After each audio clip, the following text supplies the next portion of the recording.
Hello everyone, welcome back to this channel. I hope আপনারা সবাই ভালো আছেন, সুস্থ আছেন এবং নিয়মিত ইংরেজি প্র্যাকটিস করছেন।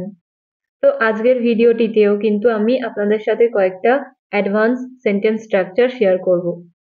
আর লাস্ট কয়েকটা ভিডিওতে আমি আপনাদের থেকে অনেক পজিটিভ কমেন্ট পেয়েছি। আপনারা অনেকেই জানিয়েছেন যে এই ভিডিওগুলো সত্যিই আপনাদের জন্য অনেক useful. So I'm really grateful for all your love and support. So stay connected with this channel because we all are English learners. We are trying to improve ourselves every day. So yeah, let's learn and grow together. And also don't forget to watch this video till the end. Okay, now let's start.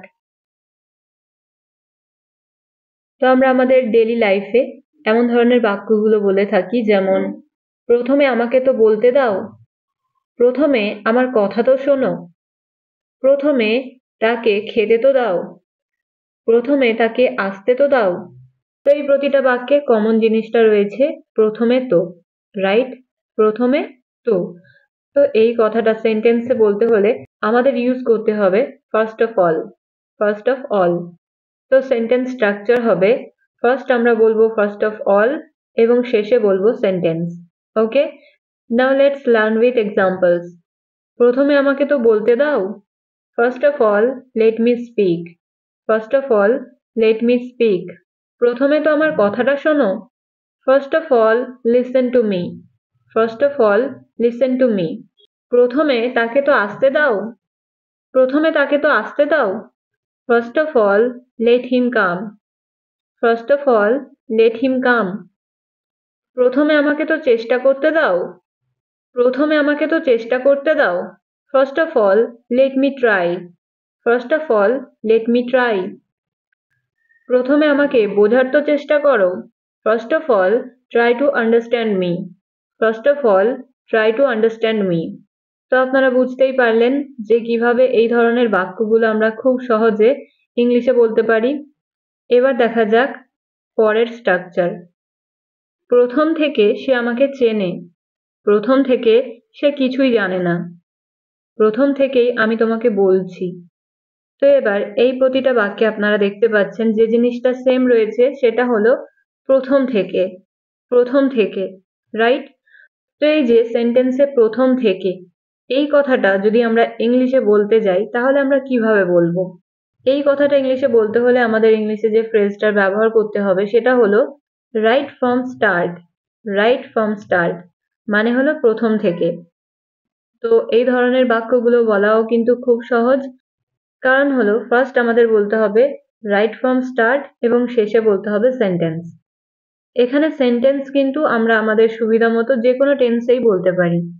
যেমন প্রথম থেকে সে আমাকে চেনে, এই বাক্যটা ইংলিশে হবে right from start he knows me. Right from start he knows me. প্রথম থেকে সে কিছু জানে না। Right from start he doesn't know anything. Right from start he doesn't know anything. প্রথম থেকেই আমি তোমাকে বলছি। প্রথম থেকেই আমি তোমাকে বলছি। Right from start I am telling you. Right from start I am telling you. প্রথম থেকেই সে আমাকে সাহায্য করছে। Right from start he is helping me. Right from start he is helping me. প্রথম থেকেই সে বিরক্ত। Right from start she is upset. Right from start, she is upset. এবার যে বাক্যটা আমি বলতে চলেছি সেটার ইংরেজি কিন্তু আপনাদের কমেন্টে লিখে জানাতে হবে। তো বাক্যটা হলো প্রথম থেকেই আমরা এখানে কাজ করছি। এই বাক্যটা ইংলিশে আপনারা কিভাবে বলবেন কমেন্টে লিখে জানান। তো এই ছিল আমাদের 2 নাম্বার স্ট্রাকচার। এবার আপনারা স্ক্রিনে যে বাক্যগুলো দেখতে পাচ্ছেন সেগুলো হলো প্রথম কথা হলো সে বাংলা বোঝে না। প্রথম কথা হলো তোমার সেখানে যাওয়ার প্রয়োজন।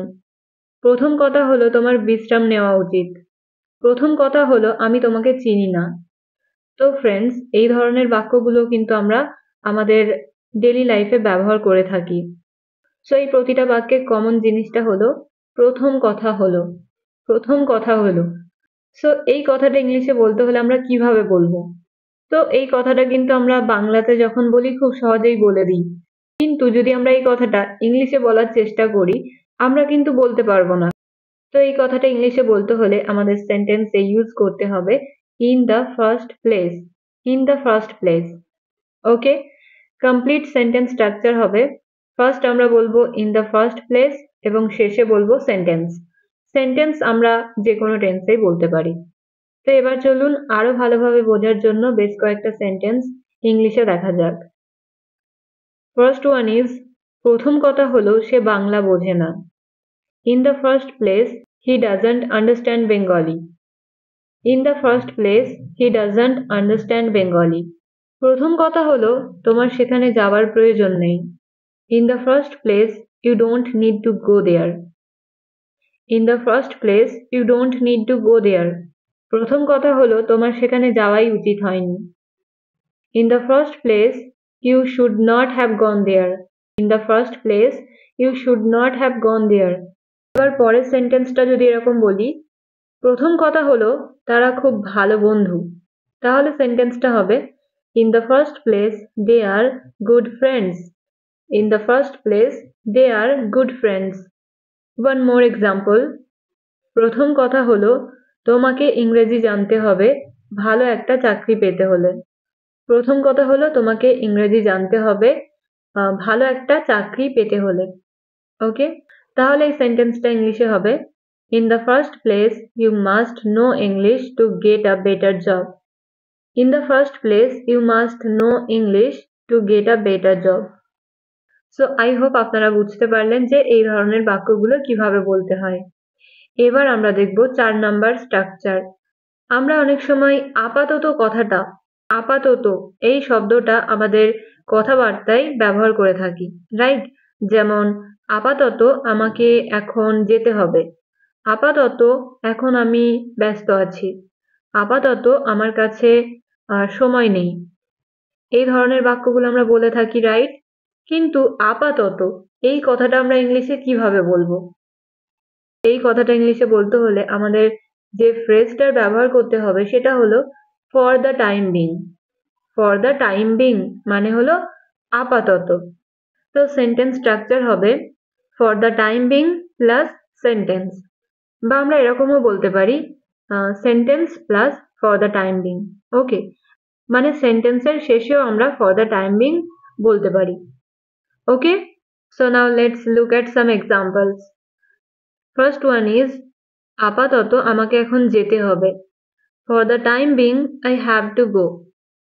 For the time being I have to go. আপাতত আমি এখন ফাঁকা আছি। এখানে ফাঁকা আছি মানে হলো ফ্রি আছি। Okay, for the time being I am free. For the time being I am free. Next example, আপাতত আমার কাছে টাকা নেই। I don't have money for the time being. I don't have money for the time being. ওকে, মানে আপাতত আমার কাছে টাকা নেই। আপাতত আমাদের কিছুক্ষণ অপেক্ষা করা উচিত। For the time being we should wait for a while. For the time being we should wait for a while. এখানে for a while মানে হলো কিছুক্ষণ বা কিছুক্ষণের জন্য। তো ফ্রেন্ডস, এই স্ট্রাকচারটা থেকে এবার একটা বাক্যের ইংরেজি আপনারা বলবেন। বাক্যটা হলো আপাতত আমি এখন ঘুমাতে যাচ্ছি। এই বাক্যটার ইংরেজি কি হবে সেটা আপনারা বলার চেষ্টা করুন, আর পারলে অবশ্যই কমেন্টে লিখে জানাবেন। তো ফ্রেন্ডস, এই ছিল আজকের ভিডিও। এই ভিডিওতে আমি আপনাদের সাথে শেয়ার করলাম 4 ধরনের অ্যাডভান্স সেন্টেন্স স্ট্রাকচার। এবার আপনাদের কাজ হলো এই স্ট্রাকচারগুলো দিয়ে আরো বেশি বেশি সেন্টেন্স নিজেরা বানিয়ে প্র্যাকটিস করার।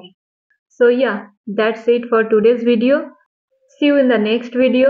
Thank you so much for watching. Stay happy and keep learning.